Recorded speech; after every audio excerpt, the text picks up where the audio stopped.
Who is at the IEP meeting?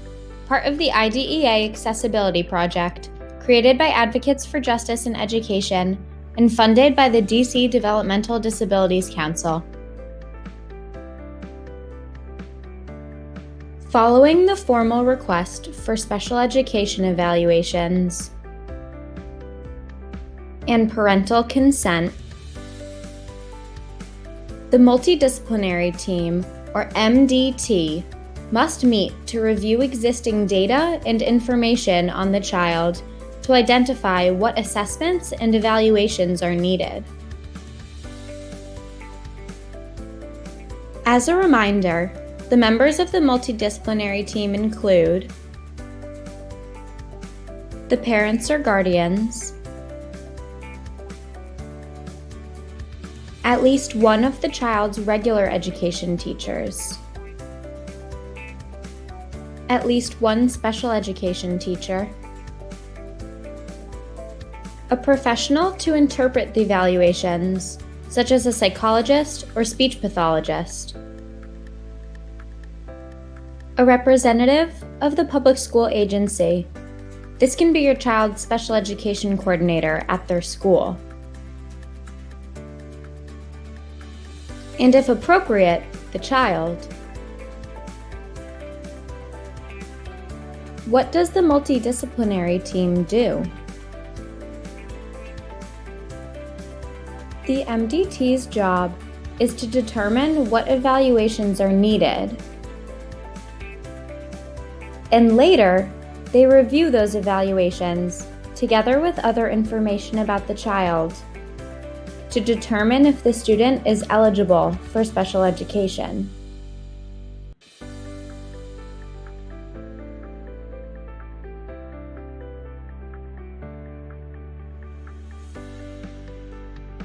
Each evaluator provides a written report, which may include a diagnosis.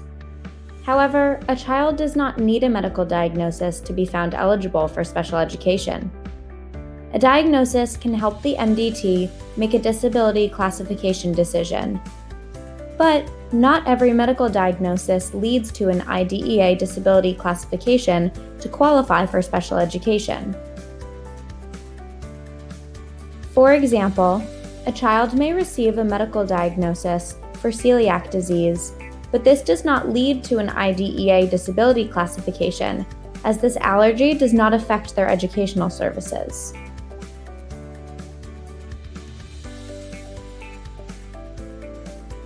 Once the MDT determines that the child is eligible for special education and related services, the team has 30 days to meet and develop an IEP for the child. The IEP team is made up of pretty much the same people from the multidisciplinary team and adds any related service providers that your child is going to receive. Parents can always bring someone to support them at meetings with the school, including people who have knowledge of the child or knowledge of the education system. This can be a family member, an attorney, a friend, an evaluator, and others.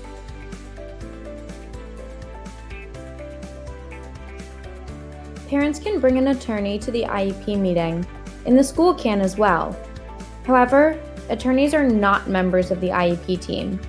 Parents can ask to hear from team members only at any time.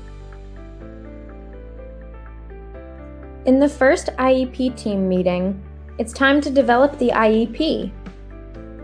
The IEP, or Individualized Education Program, is a written document that outlines objectives, measurable goals, specialized instruction, and related services for a child's unique needs.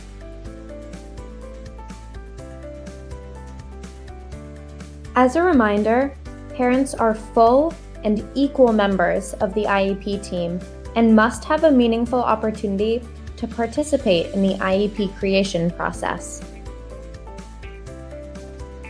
The public school agency must notify the parent in writing of the time, place, purpose, and list of who will attend the IEP meeting.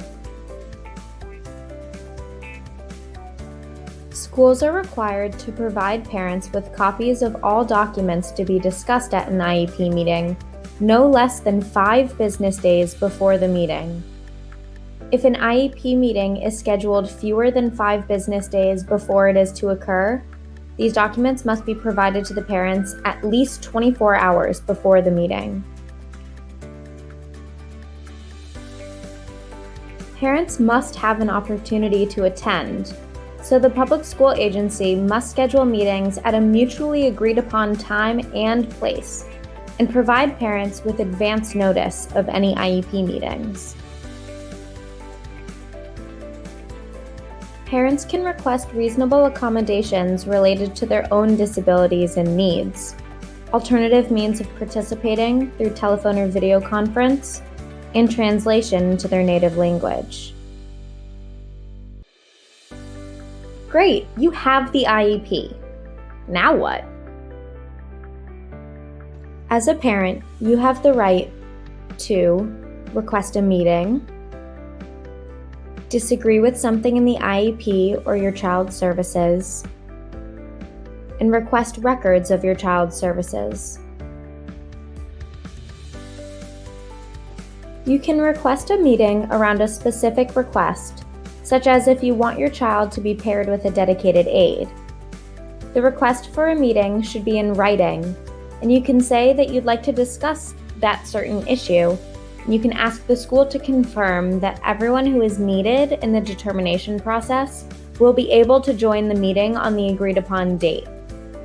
This is so you can make sure the decision can be made in the first meeting. You can ask the school in the same way to provide any and all documentation and prior written notices before the meeting. You also have the right to request the records of your child's special education and related services.